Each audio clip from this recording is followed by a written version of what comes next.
আসসালামু আলাইকুম। একটা ভালো খবর যে কাউকে গ্রেপ্তার করলে 12 ঘন্টার মধ্যে পরিবারকে জানাতে হবে। উপদেষ্টা পরিষদে অনুমোদন। আমি এই খবরটা পড়লাম, কিন্তু পড়ার মধ্যে আমি কিন্তু আহ, মানে খুব বেশি খুশি হতে পারলাম না। ধরেন গ্রেপ্তার করলে, কিন্তু গ্রেপ্তার আগে যদি গ্রেপ্তার দেখানো না হয়, তার আগের 2 ঘন্টা, 2 দিন, 3 দিন, 4 দিন কি হবে? ধরেন একজনকে আটক করে নিয়ে চলে গেল, 7 দিন পরে, 5 দিন পরে বলা হলো যে তাকে গ্রেপ্তার করা হয়েছে, 12 ঘন্টার মধ্যে আমরা জানাচ্ছি।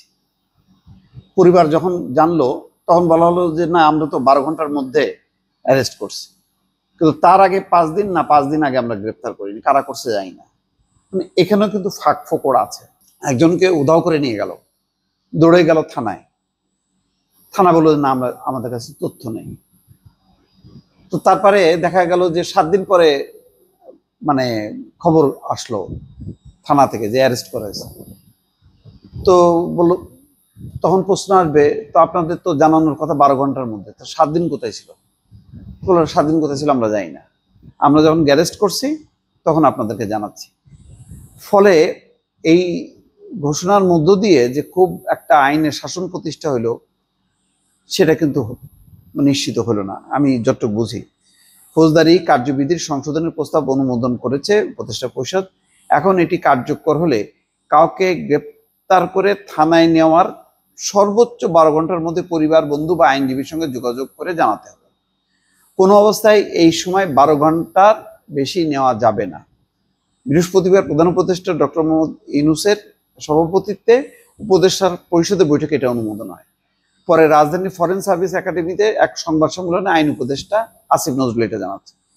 এই সময় অন্য কিছু সিদ্ধান্ত জানান সজীব ভুইয়া। কিন্তু আমি বুঝলাম না, এটা যখন নাকি ফরেন সার্ভিস একাডেমিতে সংবাদ সম্মেলনে জানানো হলো, তখন সাংবাদিকরা এই প্রশ্নটা করলো না কেন?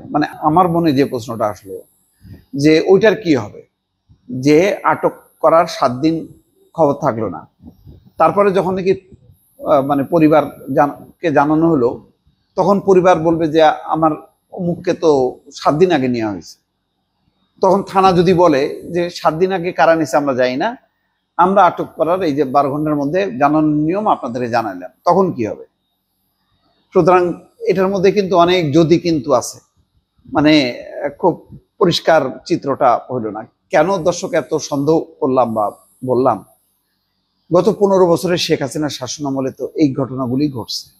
বারবার কেন একজন আমাকে বলেন, আপনি কথা কথা শুধু শেখ হাসিনার আমলটা আনেন। আরে ভাই, আনতেছি, এটা তো কেবল 1 বছর হয়নি।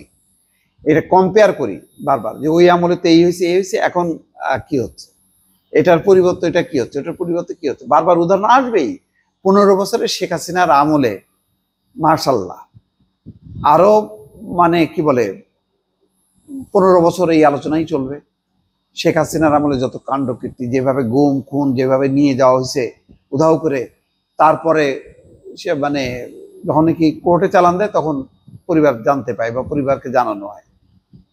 ওইটা বন্ধের কি উপায় হবে? কাউকে যদি বিনা অনুমতিতে উধাও করে নিল, কিন্তু থানা বললো যে না, আমরা নেইনি, কিন্তু সবাই বলতেছে হ্যাঁ, কি বলে, পুলিশের মতনই তো পোশাক পরে, সিভিল পোশাকে এসে তাকে উঠায় নিয়ে গেছে।